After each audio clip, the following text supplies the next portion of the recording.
graduation from the 5-day, 40 speakers, 40 sessions of presentations that we have brought for you, and we're so pleased to finally have the opportunity to introduce to you Jennifer Orocio and James Chandler. They're going to talk about advances in recreational therapy for the aging adults. They act like married. Are you guys married to each other? Not to each other. We worked together way too long. Too long. Okay, like married couple. Okay, please give them a warm welcome. Speech. James and I have been working together for over 8 years, and we were in the same office for 5+ years. And that was the hardest part of his life, was working with me because I was pregnant for 3 of those years. On the midwife. Yeah, so he teases me. So we are talking about the advances in recreation therapy for the aging adult. How many of you like to recreate? I should see every hand in the audience up, because we all have things that we like to do. Well, believe it or not, everybody has something that they like to do, including the aging adult. So we're going to hit on probably about 6 topics of different recreational activities that are kind of new, or things that have been going on, or new in the media, that type of thing. Not necessarily new to the field. So we'll hit on that, but first I'm going to talk to you about what recreation therapy is. How many of you know what a recreation therapist is, if you're not a recreation therapist? Okay, all right, so we've got a few. So according to the American Therapeutic Recreation Association, which is one of our national bodies that we have 2 organizations, and that's one of them. Recreational therapy is a treatment service designed to restore, remediate, and rehabilitate a person's level of functioning and independence in life activities, to promote health and wellness, as well as reduce or eliminate the activity limitations and restrictions to participation in life situations caused by an illness or disabling condition.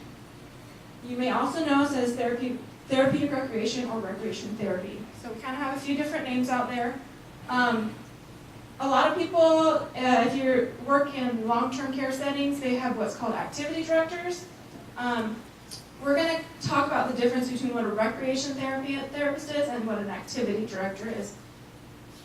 An activity director can be a recreation therapist, but it is a title change. And a recreation therapist has degrees. So we'll go there. Qualifications for the CTRS. A CTRS is a Certified Therapeutic Recreation Specialist. At minimum, you must have a bachelor's degree. We do have in our service here at the VA, we have people who have master's level degrees and PhD level degrees. We all completed a 14-week, 560-hour internship under a CTRS. Most of us have sat for and passed the CTRS exam. Well, if we are CTRS, we did. By the NCTRC, which is the National Council for Therapeutic Recreation Certification. We pay yearly dues. We maintain professional credentialing. We recertify every 5 years with a minimum of 480 hours of professional work and a total of 50 hours of CEUs over the course of that 5 years. So what is the recreation therapy process? We all do the same thing, basically. We assess the patient. So we do go in, we assess the patient's needs, their physical, cognitive, emotional, social, strengths, limitations as they pertain to leisure function. Then we produce a treatment plan. We produce that with the patient and also the other staff members. All of that's based on the assessment. Then we implement what we found for the treatment plan through a variety of programs, and we're going to hit on 6 of those. And then we evaluate the patient's progress. Okay. We do focus on patient-centered care. So we work with the patient. If the patient doesn't want to do something, we're not going to force them to do it. Name something you don't like to do, someone. Come on, it's okay. You don't like to cook. So, if I had you in my nursing home, And I said, hey, guess what? That was Ken, right, out there that said that. Ken, we're gonna go have a cooking program. You're probably gonna hate it. So I'm not gonna force you to cook, okay? Good deal. All right. So these are the 6 items down here. We're gonna talk about the snoozlin.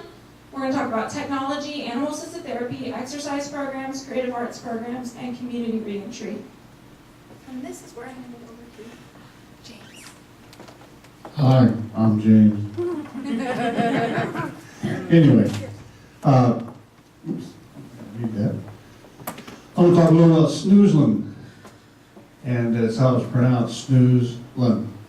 And it was discovered in the 70s. If you anybody from the 50s, from the 60s and 70s, you understand some of the stuff that they do, because we had a lot of those discotheques with all those flashing lights and everything going on.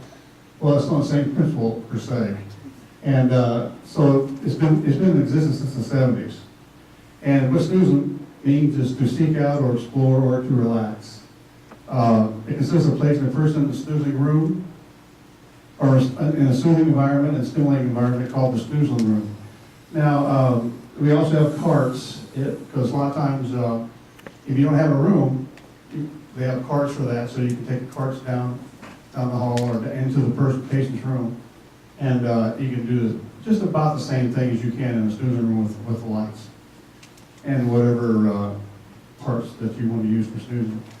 These rooms are designed to deliver stimuli in various senses and using lighting, effects, color, sounds, music, scents, etc. A combination of different materials on the wall may be explored by using tactile senses, and the form may be adjusted to stimulate the sense of balance, because they have different types of snoozing products. And I had some written down here, like they have the black light, and like they might have a parachute that's got stars on it, and it's fluorescent, so you can look at it. Also have glow-in-the-dark planets and stars. They have bubble tubes, they're real big tubes, and the bubbles are going up on them, and they can change colors in the tubes and everything, and they can vibrate them. So you have you got your tactile senses, and you can watch it, track the bubbles and everything. And then we have the fiber optics, light sprays, or curtains. Where did I put that at? Anyway, I lost it. Where did I put that thing? Okay. Anyway, they have light curtains, and what they are, they're like LED lights, and they're in plastics, little plastic tubes, and there's a bunch of them, and they're very bright, and sometimes they have colors that fade slowly and change, and they also run the patient can run their fingers through them for the tactile, and also they have interactive panels. Like you watch a leaf fall, you can stop it, you can start it, and it's used for tracking senses. Okay, interactive fountain panels, flash sprays of colored lights, chains. You can change the speed pattern. You can. We also have mirrored fiber optics, light spray panels. There's a ton of different of apparatus you can use in the Susan room. Also, learning chair. I think this is kind of a neat one. I don't know if they had it, but it's if you remember your bubble, what do you call it? Not like a bubble, but your chairs you used to sit in, you call like bubble chairs. Beanbag. Or beanbag chairs. Okay, well, it's on the same principle, but it looks like the chair I saw was just like a regular chair, relaxing chair that you sit in at home, right? And so it kind of gives you, when you sit in it, it kind of gives you a form of, it forms over your body, so you got a little control there, you feel kind of safe, And also, kind of feel like you're floating on air, and some of them have speakers also in them, so you can play some music, and you can get the music while you're sitting in a nice environment, right? And also they have some that vibrate, so it's kind of really neat. Let's see. Let's keep going here. The finding principles of MSE, that's what Susan's called, multi-sensory environment. Help the practitioner to focus attention on the basic elements of the approach. The following are the principles. The experience takes place in the specific physical environment, the attitude of the practitioners is client-centered. Stimuli must be controlled according to the client's needs. In other words, when you take like for your client into the room, they're going to go to what attracts them.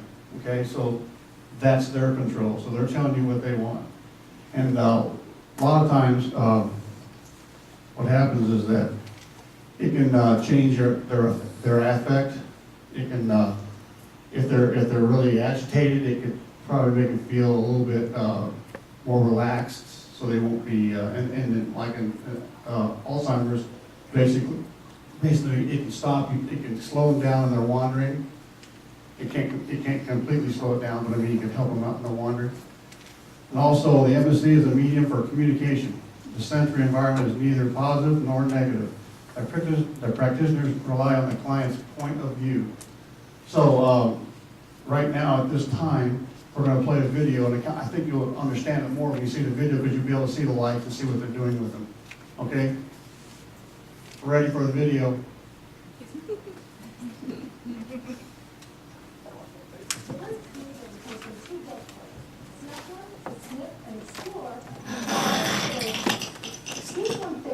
A multisensory environment has origin in the Netherlands. It was first introduced with children with autism. More recently, snoozling therapy has been brought here to the United States to be used as a new therapeutic modality with residents with dementia.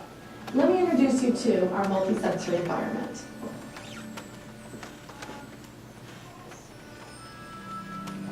Residents with dementia often have agitated, restless behavior.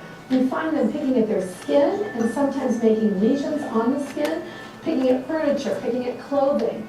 As a way of diverting that energy, we'll bring them into the snoozling room and allow them to interact with the fiber optic spray. The spray changes colors automatically, which allows the resident to interact both visually as well as with the sense of touch. Symptoms of lethargy, poor energy, no motivation are often symptoms associated with dementia. In an effort to bring our residents out of their rooms to interact in their environment, we bring them into the snoozling room to stimulate those senses by use of environmental sounds. We use our birds, photos of water, of nature sounds, and nature images to intrigue the senses and cognitively stimulate the residents. Short-term memory is lost with dementia, but oftentimes long-term memory remains intact.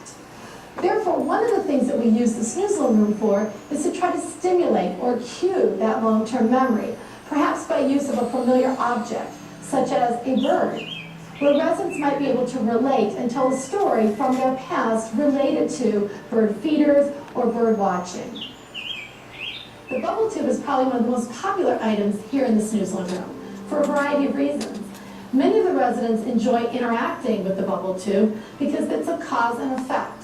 They can actually create change in their environment by pressing the colors on the wheel and making the tube colors change. In addition, many residents will sit next to the bubble tube for a long period of time, experiencing visually the changing colors, but also having a sense of tactile stimulation by touching the tube and experiencing the vibrations. Research has begun to examine the role of projected images, how the brain interprets those images, and what effect that has on our emotional system. Not surprisingly, these results reveal that images of a more calm, serene nature tend to lower the heart rate and lower the blood pressure, as opposed to images that are more cognitively complex, such as animals in a forest, where the mind has to pay attention to details. These images tend to be more stimulating and create more alertness in residents who may already require some stimulation. As dementia progresses, often residents lose the ability to communicate through language, leaving them only with their senses as a way of interacting and communicating their needs. Here in the snoozling room, we use a variety of textures to stimulate the sense of touch. Knowing that the sense of touch is very important to calm and soothe fears that can often arise with residents, our staff will bring residents here to the snoozling room and provide them with gentle hand massages, neck massages, shoulder massages by utilizing the hands and also soft items to provide them with a sense of relaxation. Aromatherapy has begun to gain much popularity in the use of healing environments and integrative medicine services. Here in the snoozling room, we use aromatherapy to infuse different smells to the room, such as lavender or vanilla, to create a calm sense for those residents who come in feeling restless or fearful. For those residents that we are trying to stimulate, we will infuse smells such as tangerine or orange, which research has demonstrated tends to stimulate the mind. Music therapy is an integral part of the services that we provide here in the snoozling room. Music, as the universal language, is a way for us to connect and relate to our residents who've lost the ability to communicate through comprehension and reasoning. Music therapists will bring residents here to the room to calm, soothe, or stimulate. As you can see, our snoozling room is truly just a multi-sensory experience. You don't have to understand, comprehend, or reason your way through the environment. You simply have to come and experience. It is because of this that our residents find this room soothing, relaxing, and stimulating. They are not frightened, challenged, or intimidated in any way. As a result, many of our family members are utilizing the snoozling room for their visits. They don't have to find conversation, repeat themselves, or feel frustrated that they don't know what to interact or what to say to their family member. This room, both the family member and the loved one can simply experience one another and the room. We're finding that the enjoyment of being in this room has really added to those visits. All right, as you can see, that's their snoozing room. You can make a snoozing room any way you want to make it, really. But I think it's kind of a neat therapy. It's been out there for a long time, but it's just now, I think, really taken a bigger hold. And I think there are some VAs that do have it, and we're hoping that one day we can get it. All right, thank you.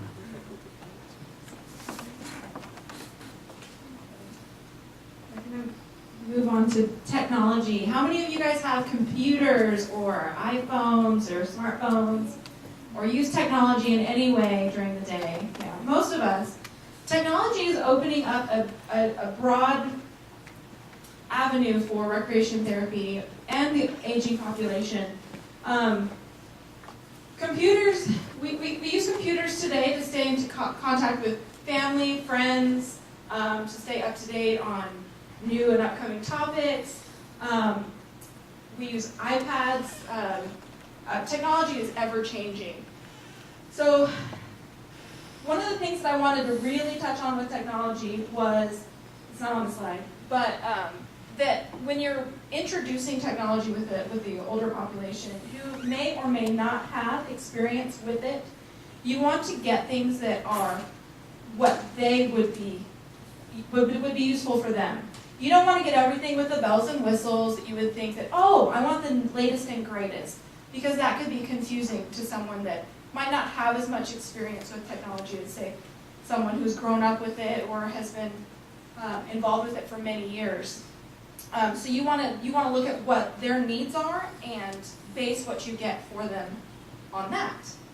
So some of the things that we have out there, we have portable music, so iPods, MP3 players, really great for therapeutic music, allowing them to get the music that they want in their room without the use of CDs, because CDs typically only have one type of music on it.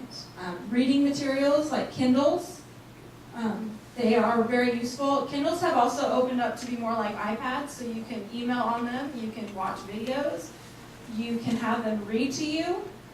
So they're really great for maybe if you have a visual impairment, you can have it read to you as well. Cell phones, an interesting story about cell phones, that was interesting to me. My parents, who are pretty technically savvy, went to my dad's high school reunion this past weekend. And it was just funny to me because they were asking me to send them more pictures of their grandchildren because they were using that to show off their grandchildren and children to all their friends. I was like, okay, well, here's some more pictures because you haven't seen them in 2 weeks or so. You know? Video games, we use video games as recreation therapists quite a bit.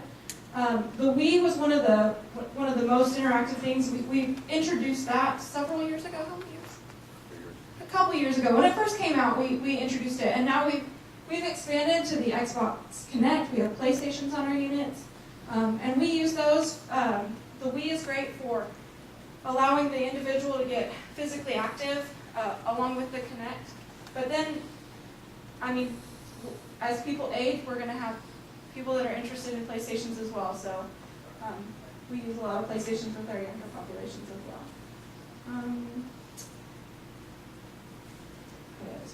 Okay. All right, some wonderful pictures. So up here we have a little grandchild talking to her grandparents. How wonderful is that? You get to stay connected with your loved ones. It's never too late to start. My grandmother uses, she's 90, and she uses a computer. She used it a lot more before she lost her vision, but now she uses it to read. She uses a Kindle for reading, and then she uses as much as she can. I love this picture because, you know, our aging population is what brought computers about. So they do know technology. So I'm a digital immigrant, and then I'm a digital native. So you have people that are growing up with it. And then I love this as well, the happiness of having an iPad. Animal-assisted therapy, that's our next topic. How many of you guys have an animal? How therapeutic is that? You get to go home and snuggle your animal, right? Do you feel better when you do that, right? I do. I had a cat when she ran away. I think with more children, she decided no. But if you have animals and you are an animal enthusiast and you are now in a hospital setting, wouldn't you like to have someone come visit you that's furry and can relate to you and be non-judgmental about what's going on? Well, we have animal-assisted therapy here. It's a type of therapy that involves animals as a form of treatment. We use dogs here. We don't have many other animals. But other places do use miniature horses, cats, birds, what else? Pretty much anything. Yeah. But we don't. We use dogs. They're a little bit more controllable. You can train a dog. The goal of animal-assisted therapy is to improve a patient's social, emotional, and cognitive functioning. Advocates state that animals can be useful for educational and motivational effectiveness for participants. The therapist will bring along a pet, may be viewed as less threatening, increasing the rapport between patient and therapist. Animals used in therapy include domestic pets, farm animals, marine mammals such as dolphins. There's several stages, 3 stages in animal-assisted therapy. The first stage is the patient, I know this is a lot of stuff, so I'll just kind of, it's hard to read. Patients go to session with a therapist without the animal present to assess therapy needs. You do not want to bring an animal into a patient's room that is fearful of a dog, if you're going to use a dog. That would not produce a happy response. So you want to make sure that person is open to having an animal come in. A lot of people also have a stigma attached to hospitals, and they think bringing an animal into the hospital setting is somehow not sterile. Well, it is. I mean, there's a level to it. We're going to watch a little video about it. So we do want to assess the patient prior to bringing the animal in. Stage 2 is developing a bond between the animal and the client by developing motor skills. Examples include feeding the animal, treats, or grooming. So you're trying to build that bond between the patient and the animal. And then the stage 3, the therapist will monitor the involvement with animal interaction and human interaction and judge positive social situations. It's a pretty wonderful process, but I do have a video clip back there. You ready? Yeah.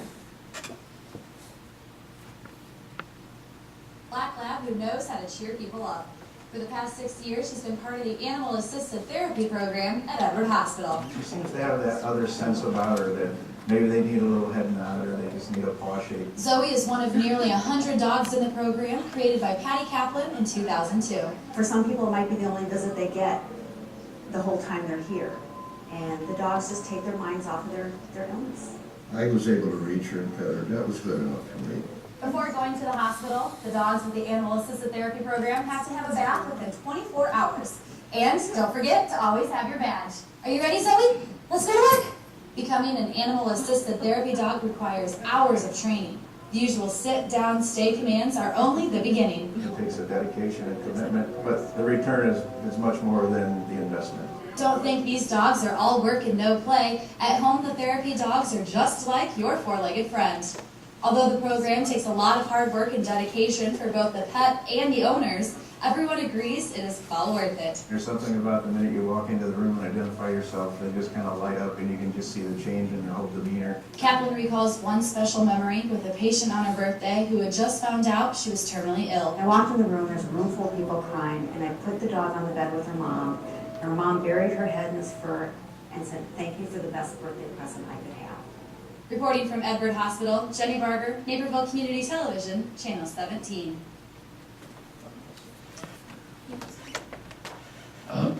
One day we brought Ryder in, one of our dogs. He's a golden, very beautiful dog. And we had, the patient was getting his blood pressure monitored, and as we were sitting there, it was going down. As he was sitting there petting it, and I just said, wow, that's not the proof to the pudding, I don't know what you call it, but it was really, really great to see it. Another story about a Ryder. He's our little star therapy dog down in our CLC. He's a Doberman Pinscher, and he's been with us for several years, but down in our long-term care unit, we get several patients that have been there for quite a few years, and you get to see the same dog, and they get to build the rapport with them, and it was really interesting to watch this one patient. We'd always ask him, what's his name, you know, and what did he always call him? He called him Chico because his dog was always Chico. He had a Doberman. And he always says, I killed my dog by mistake. I gave him chicken bones. But there's a happy side to the story. Eventually, he'd say, I know he's not Chico, he's Ryder.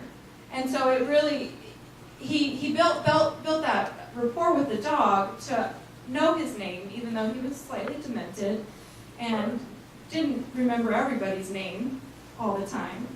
But he remembered Chico, had his moment of memory of Chico and the chicken bone. Right. But then he'd remember who Ryder was and enjoy his time with Ryder. So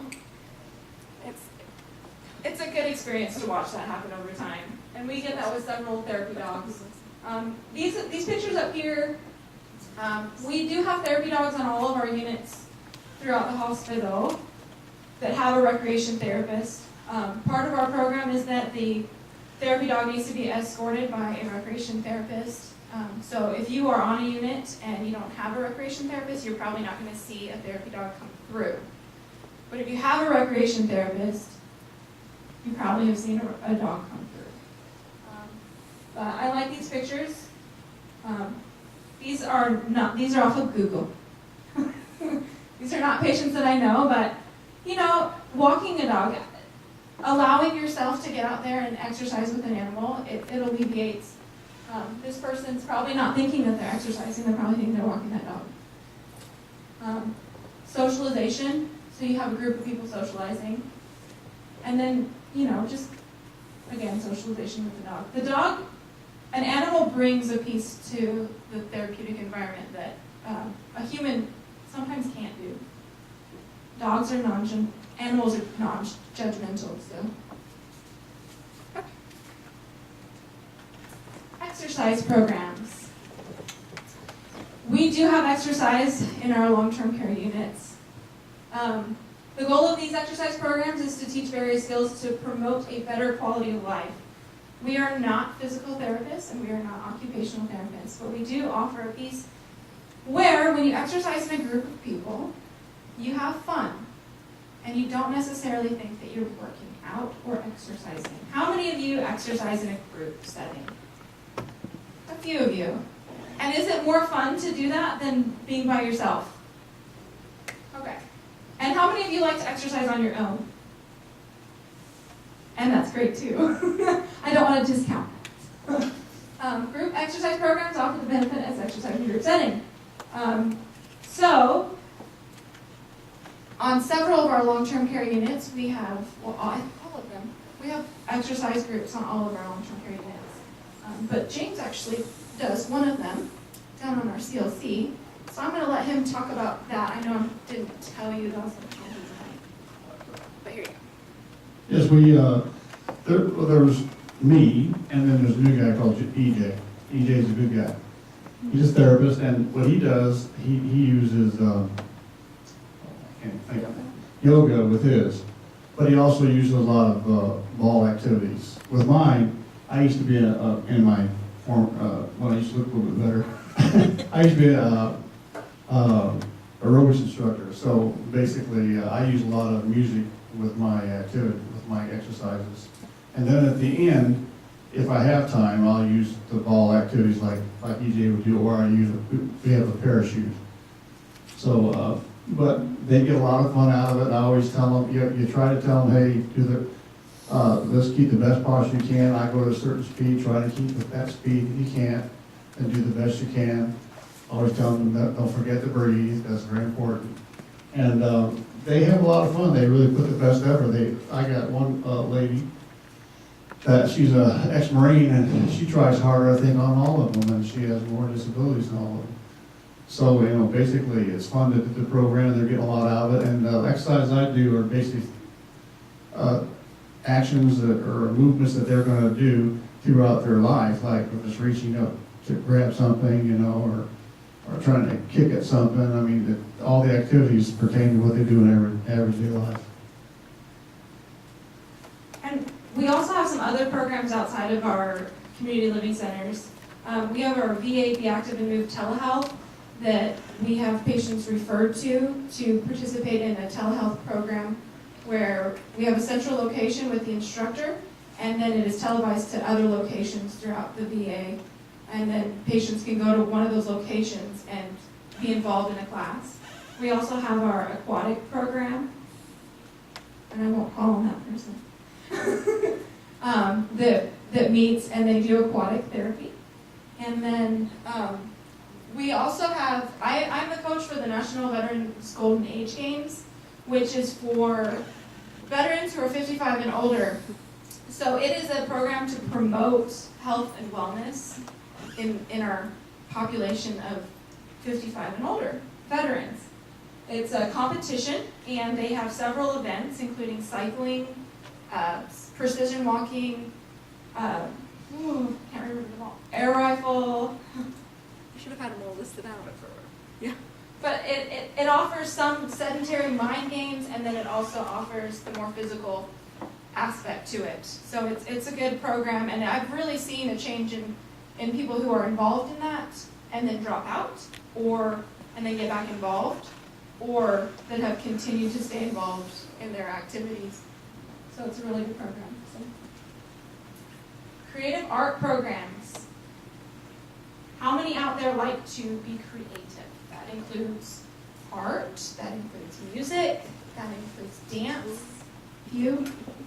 Creative process can be a means of both reconciling emotions, conflicts, and fostering self-awareness and personal growth.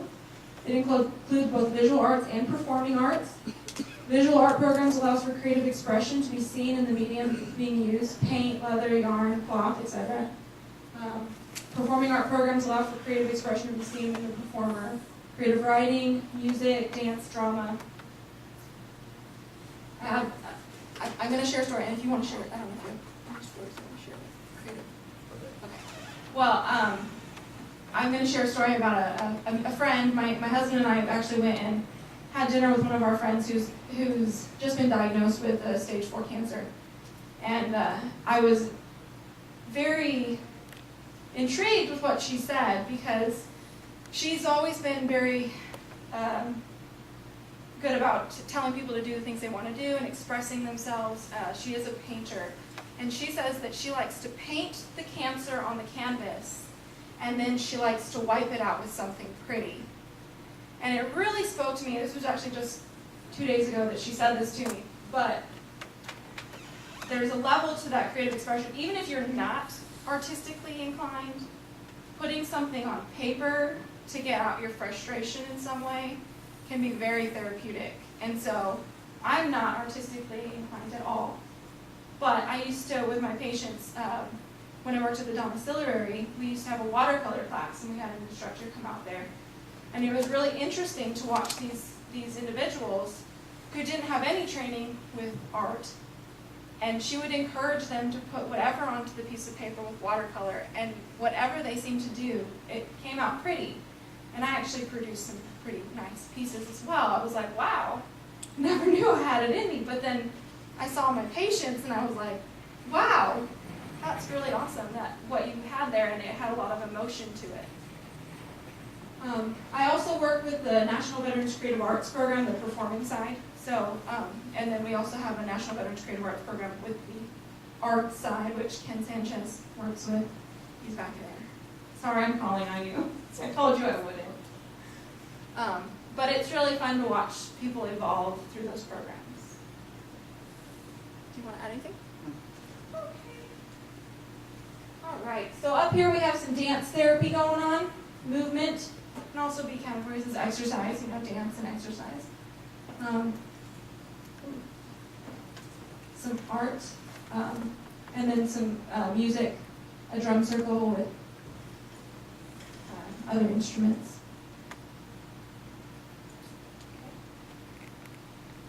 My last piece of this is community reentry.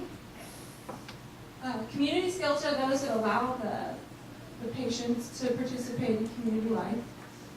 Allow skills learned to be learned within the setting of the healthcare setting to be transferred from the clinical setting to the community setting.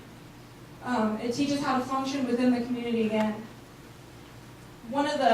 A long time ago when I was a student intern, James, I was a student intern under James. James and I planned an outing to the apple orchard out in, where was that? Medina Apple Orchard, okay? Has anybody ever been out there? Okay. We were taking a group of individuals. One was about to be discharged, and he had a recent amputation, recent to before he came to the CLC for rehab. And so he had a new prosthesis, he had his wheelchair and a cane, and we were taking him out there. And if you've ever been out there, which you have, there is a lot of different levels of ground. So if you're in a hospital and you are getting physical therapy, you're walking on what? A level surface, correct? You do get some different grades and you can get taken outside, but most of the time you're not going to be taken out on gravel or rocks or grass, things that you could trip on. So we took an individual out to this Medina Apple Orchard, and he walked around. This was probably, what, like a week before his discharge? Yeah. It was so interesting because he came back from that and he said, I never realized how much work it was to walk outside of the hospital setting. Because from that point, he hadn't been outside to walk outside in those type of different settings. And I was a student, of course, so it was an eye-opener to me to realize how important community reintegration was to these individuals within the hospital setting. Even if they stay in the nursing home setting or the community living center setting for the rest of their life, it's still very important to get them out. We have individuals, our recreation therapists out in Kerrville, take our veterans to, and James does as well, to Walmart once a month to go shopping. Who likes to shop? Most of the ladies out there probably do. And if you don't get that opportunity to go shopping, I mean, if you want to buy something, you should be able to buy something. So it's just a good opportunity to take them out into the community. And I know James has a lot of experience with community reentry, so I'm actually going to let him talk. He wasn't prepared for that, but it's okay. He does this to me all the time. I do. Keeps him on his toes. We got, like I just tell you what's going to count, what we're going to be doing. We're going to be going to Silver Stars games, basketball games, and, again, they're going to have barriers out there for them. Because they're going to be, because they're going to the game. The ramps might be too high. They might need a little push, but basically they're going to try to do it themselves. We take them on the bus. The buses, they have to be strapped down for safety, and Then some of the other events we do chicken fried steak every month. That's something for the pleasure. That's a pleasure outing basically because they're getting free chicken fried steak. And I think it's kind of the best in the area really. It's over in Converse at the American Legion. And then we go to VFW 76. They give us a lunch. A lot of times it's homemade food, and it brings back memories to them. You know, the food they used to eat. So, some of the families bring the food into them, some of them don't. So it's kind of a nice thing. And we used to go to the Woody Museums. They have a free night. And that way you can go get some art in your life, you know. And let's see what else. Anything else you remember? Baseball. You put me on the spot. Baseball. Oh yeah, we do the missions baseball. That's really a hard outing for us alone as it is for them because it's usually you're out there in the weather, so you have to be careful. You have to stay hydrated, and then you know they have to go to the bathroom. So a lot of them, we expect them to at least get down there by themselves. We might have to help them, but they'll get down there by themselves. And you know we try to tell them to eat the right foods, but if they have their choices, they'll really do. And basically, we're always open for options for anybody to, you know, for any other outings we can go to. We'll probably start up again going to the medical museum over at Fort Sam. And I mean, if you want to know about the environment they were in, the war, that's all there. It's a wonderful museum. And we used to go fishing. Right now it's on hold because we take on Canyon Lakes, the Bass Club from Universal City, and basically the pier got tore up last year from all that bad weather, the wind and everything, so it was one of those piers where you go out, it's covered, it's out in the water, and it's a wonderful environment. They fish, they had throwback though. They fish, and it's funny watching them fish and try to take the hook off and all that. It's fun. And of course then they feed them, you know, either barbecue or something like that. So it's a long outing, so it's got a lot to do with their strength, endurance, you know, and they all love it. So, and we also do it in conjunction with Kerrville too, because we usually take about 10 patients. They take a lot more than we do. They have a bigger hospital. That's about it for now, I think. That's all I can remember. Yeah, community reentry is a really big. It's like the culmination of everything that you want to do with your veteran or your patients, to get them out into the community and see how they act out there. So. Okay. I'll say one more thing. You know, if you walk on a level service for your therapy, okay, and you can walk 200 feet or 400 feet, that's fine. But when you get home, will that get you out the door?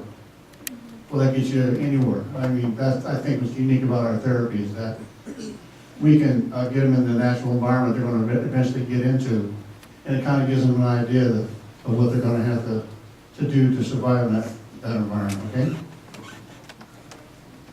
One thing that's not on the slides, but I do want to mention it, is that when you're working with individuals, it's really good to know your community. So San Antonio offers all types of different activities for people to participate in, and all of those activities can in some way be adapted to a person that you're working with, wherever you're working with them. So say you're on a medical unit, you know someone's about to be discharged, and you know that they really like to do something. Obviously they haven't had involvement with the recreation therapist, but if you know of things that they like to do, and you know of things coming up in your community, it's really great to inform the people that you're working with what's out there. San Antonio has lots of free leisure out there. The Witty Tuesday nights is free.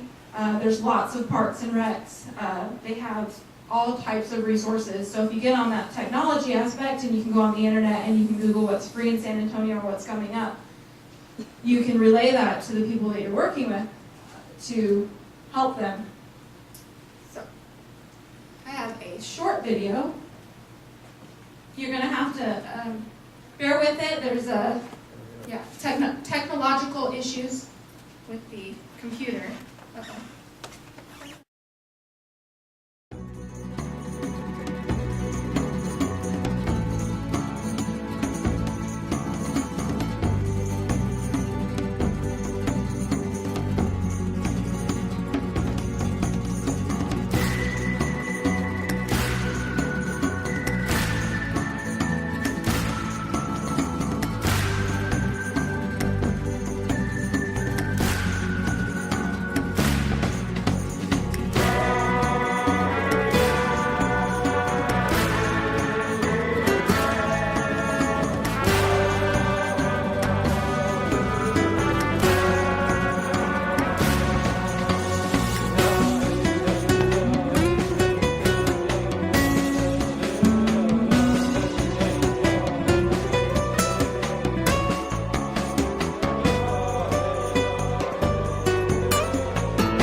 kind of explain the pictures to you.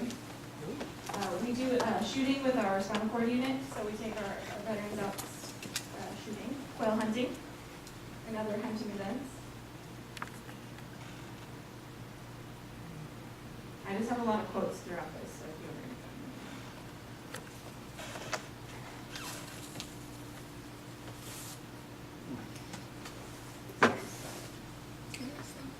No, don't touch it. It's like a movie. So recreation therapy services reduces secondary disability and associated higher health care costs. This is at the National Veterans Golden Age Games. This gentleman won first place for 9-ball. He's one of mine. I was very happy. Bocce ball. Bocce ball is a very huge, hot thing right now. So we are playing bocce ball on we have a putting green out in the back of spinal cord as well, so that's okay. This is again at the National Veterans Golden Age Games. This is shuffleboard. The guy in the white shirt is mine. And this is our silly recreation therapy service at Christmas time. So some of those people are interns in there.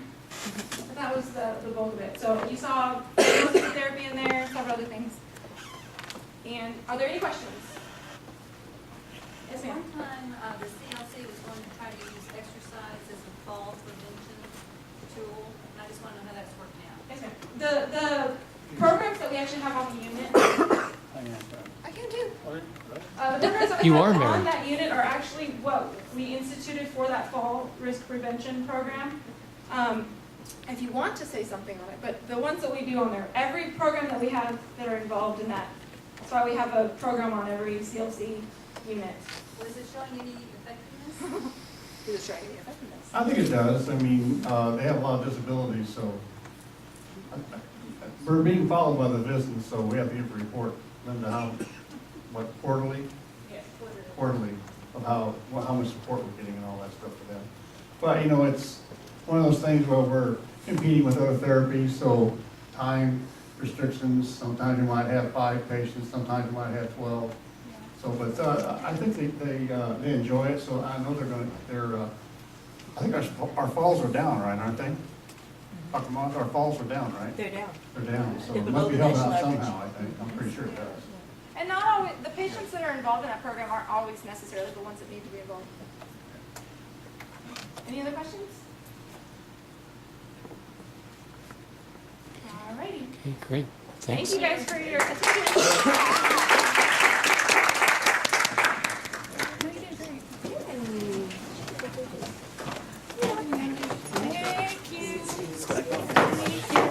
I'll come get my stuff in a minute. James, just grab all my stuff too. All right, ladies and gentlemen, that concludes the conference for this week. Thank you so much for attending the 5-day, 40-speaker, multidisciplinary conference. Be sure to fill in all your paperwork and turn it in the back of the table right there if there is any CUs that you want to obtain today. Thanks, James. And of course, if you have any issues, you can go ahead and contact me, or and then I'll point you in the right direction. We don't want you to have any trouble obtaining your CEUs, so we want to give you the CEUs that you are due. So again, if you have any issues, just go ahead and contact me at your leisure. Have a wonderful weekend, and we'll hope to see you next year. Thank you. And happiness. That's Thank great. you for all the good work. Yeah, thank you guys.